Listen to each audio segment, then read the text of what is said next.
संवरती जाए जीवन की राहें, संवरती जाए जीवन की राहें। नमस्कार मित्रों, ये समय है भारत सरकार के सामाजिक न्याय और अधिकारिता विभाग द्वारा प्रायोजित कार्यक्रम संवरती जाएं जीवन की राहें का। जी हाँ मित्रों, संवरती जाएं जीवन की राहें के इस एपिसोड का शीर्षक है नशीले पदार्थों की लत से मुक्ति दिलाने में मददगार है नशा मुक्ति केंद्र। जी हाँ मित्रों, भारतीय समाज के लिए खुशियों भरा संदेश लेकर आया है भारत सरकार का सामाजिक न्याय और अधिकारिता विभाग। हम इस कार्यक्रम के माध्यम से समाज कल्याण की अनेक योजनाओं के बारे में बताते हैं ताकि जरूरतमंद व्यक्ति इन योजनाओं का लाभ उठाकर अपना जीवन और भविष्य संवार सकें और ये खुशियों भरा संदेश सार्थक हो सके। मित्रों, नशा चाहे अल्कोहल का हो या नशीले पदार्थों का, ये नशा करने वाले व्यक्ति के लिए नर्क के द्वार खोलता है। बेहतरी इसी में है कि समाज और परिवारजन नशा करने वाले को सहारा दें और उसकी नशे की लत छुड़वाने में मदद करें। मित्रों, हमारी आज की कहानी इसी विषय से संबंधित है, तो प्रस्तुत है आज की कहानी। फल वाले। अजय भाभी जी नमस्ते। ये सेब कैसे दिए? 150 रुपए किलो हैंगे जी। और ये आम? ये आम ये 125 रुपए किलो हैंगे। क्या भैया, सारे फल इतने महंगे करके रखे हैं। नहीं चाहिए मुझे फल। सुनो, आज मैं बाजार गई थी, सोचा बच्चों के लिए फ्रूट्स ले आऊं, पर इतने पैसे नहीं थे मेरे पास। हो, सुन भी रहे हैं कुछ? आपसे बात कर रही हूँ मैं। क्या है संगीता, जाओ मुझे अकेला छोड़ दो। महीने भर से घर पर पड़े हो, काम पर जाना छोड़ दिया तुमने। हाँ, नहीं अच्छा लगता मुझे काम पर जाना। जाओ यहाँ से, तंग मत करो मुझे।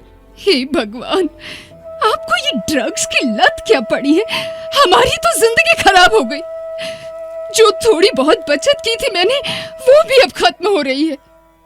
घर का खर्चा कैसे चलेगा और बच्चों की फीस कहाँ से देंगे? संगीता, मैं कह रहा हूँ मुझे अकेला छोड़ दो, सुनती क्यों नहीं हो?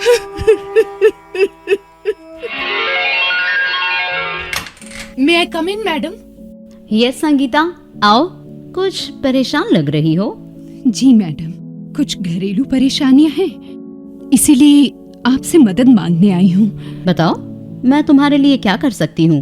मैडम, मैं फिर से टीचर की जॉब करना चाहती हूँ। प्लीज प्लीज मुझे नौकरी दे दीजिए। जहाँ तक मुझे याद है, पहले जब तुमने नौकरी छोड़ी थी तो इसका कारण यह बताया था कि तुम्हारे बच्चे छोटे हैं और उनकी देखभाल में पूरा टाइम देना चाहती हो, और अभी भी तुम्हारे बच्चे ज्यादा बड़े नहीं हुए, फिर नौकरी क्यों? अब आपसे क्या छुपाऊं मैडम, मेरे पति ने काम करना छोड़ दिया है, इसीलिए मैंने जॉब करने की सोची। ओह, इसकी वजह जान सकती हूँ? जी, असल में मेरे पति ड्रग्स का सेवन करने लगे हैं मैडम, इसलिए हमारे परिवार की ये हालत हो गई है। यह तो सच में बहुत दुख की बात है। एक जिम्मेदार आदमी जो घर का मुखिया हो, ड्रग्स लेने लगे तो घर खराब होना तो निश्चित ही है। जॉब तो तुम्हें मिल ही जाएगी, लेकिन उससे भी ज्यादा जरूरी है तुम्हारे हस्बैंड का नशा छुड़वाना। मैडम, मैंने उन्हें बहुत समझाया, पर वो तो कुछ भी सुनना नहीं चाहते। फिर भी उन्हें किसी तरह समझाकर नशा छोड़ने के लिए तैयार करना पड़ेगा। तुम्हें याद है हमारे स्कूल का सिक्योरिटी गार्ड रामचरण, वह भी ऐसे ही ड्रग्स लेने लगा था। फिर उसे किसी तरह समझाकर नशा मुक्ति केंद्र में भर्ती कराया, जहां उसका डॉक्टरी उपचार हुआ और वह नशा छोड़ने में सफल हो गया। काश मेरे पति भी इस बात को समझ पाते। लेकिन मैडम, मैंने सुना है ड्रग्स की लत एक बार लग जाए तो फिर छूटती नहीं। ऐसा नहीं है। जो इसे छोड़ने का संकल्प लेते हैं और नशा मुक्ति केंद्र में इलाज कराते हैं, उनके लिए ड्रग्स छोड़ पाना आसान हो जाता है। मैडम, ये नशा मुक्ति केंद्र क्या होता है? नशा मुक्ति केंद्र एनजीओ है जो भारत सरकार के सामाजिक न्याय और अधिकारिता विभाग की आर्थिक सहायता से काम करता है। देश में ऐसे सैकड़ों नशा मुक्ति केंद्र चल रहे हैं। क्या नशा छोड़ने के लिए इलाज की भी जरूरत होती है? बिल्कुल। देखो, ड्रग्स का सेवन करना एक प्रकार से मानसिक विकार ही है। इसमें मनोचिकित्सक काफी सहायक होते हैं। फिर दूसरे डॉक्टर और विशेषज्ञ भी नशा मुक्ति केंद्र में उपलब्ध रहते हैं। नशा पीड़ित की काउंसलिंग भी की जाती है। इसके साथ ही परिवार के लोगों का प्यार और अपनापन भी उसे नशा छोड़ने के लिए प्रेरित करता है। तुम चाहो तो मैं चलकर तुम्हारे पति को समझाती हूँ। मैडम, आप मेरे लिए इतनी तकलीफ उठाएंगे? संगीता, इसमें तकलीफ वाली कोई बात नहीं। अगर मेरी काउंसलिंग से तुम्हारे पति नशा छोड़ने के लिए तैयार हो जाएं, तो हर्ज ही क्या है। ये तो बहुत ही अच्छा होगा मैडम। तो ठीक है, आज शाम को मैं तुम्हारे घर आऊंगी। जी madam, thank you madam, thank you very much. देखिए रमेश जी, आपकी इस आदत से आपके बच्चों का भविष्य खराब हो जाएगा। संगीता आपके लिए कितनी परेशान है, देखिए जरा। देखिए, मेरी कुछ समझ में नहीं आ रहा है मैडम। चाहूं भी तो ड्रग्स छोड़ नहीं सकता। नहीं, आप बिल्कुल छोड़ सकते हैं। मैं भरोसा दिलाती हूँ। आप हमारे साथ नशा मुक्ति केंद्र चलिए, वहाँ आपका इलाज होगा। थोड़ी परेशानी हो सकती है, मगर यह पक्का है कि आपकी ड्रग्स लेने की आदत छूट जाएगी। जरा सोचिए, आप ठीक होंगे तो आपके बच्चे भी हंस खेल पाएंगे, वरना संगीता अकेली कैसे संभालेगी। हाँ मैडम, मैं भी यही सोचता हूँ। क्या नशा मुक्ति केंद्र में मुझे मदद मिलेगी? मैं नशा छोड़ पाऊंगा? जरूर छोड़ पाओगे। ठीक है मैडम, मैं नशा मुक्ति केंद्र चलने के लिए तैयार हूँ। Ramesh, thank you. आपका भी बहुत बहुत थैंक यू मैडम, आपका बहुत बहुत थैंक यू। मित्रों, समाज और परिवार यदि नशा पीड़ित का साथ दें, उसके लिए नशा मुक्ति केंद्र में उपचार द्वारा नशा छोड़ पाना आसान हो जाता है। मित्रों, सामाजिक न्याय और अधिकारिता विभाग के आर्थिक सहयोग से देश भर में नशा मुक्ति केंद्र चलाए जा रहे हैं। हम आपको national toll free drug de addiction helpline number भी बताते हैं। निःशुल्क हेल्पलाइन नंबर है 1800-110031।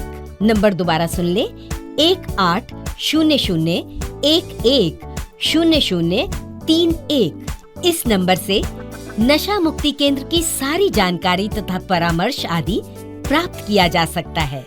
तो मित्रों, अब थोड़ा मनोरंजन कर ले, सुनते हैं ये गाना। किसी ने कहा है मेरे दोस्तों, बुरा मत सुनो, बुरा मत देखो, बुरा मत कहो।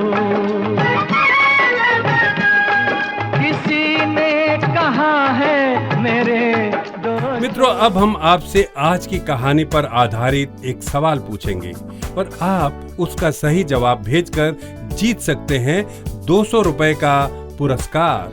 आज का सवाल इस प्रकार है, संगीता फल वाले से फल क्यों नहीं खरीद पाती? सवाल एक बार फिर, संगीता फल वाले से फल क्यों नहीं खरीद पाती? अपने उत्तर हमें एपिसोड नंबर लिखकर इस पते पर भेजें। संवरती जाएं जीवन की राहें, episode number 10, post box number 10745, post office Rohini, sector 7, Delhi 110085। पता एक बार फिर, संवरती जाएं जीवन की राहें, episode number 10, post box number 10745, post office Rohini, sector 7, Delhi 110085। दोस्तों, आप अपने जवाब हमें ईमेल भी कर सकते हैं।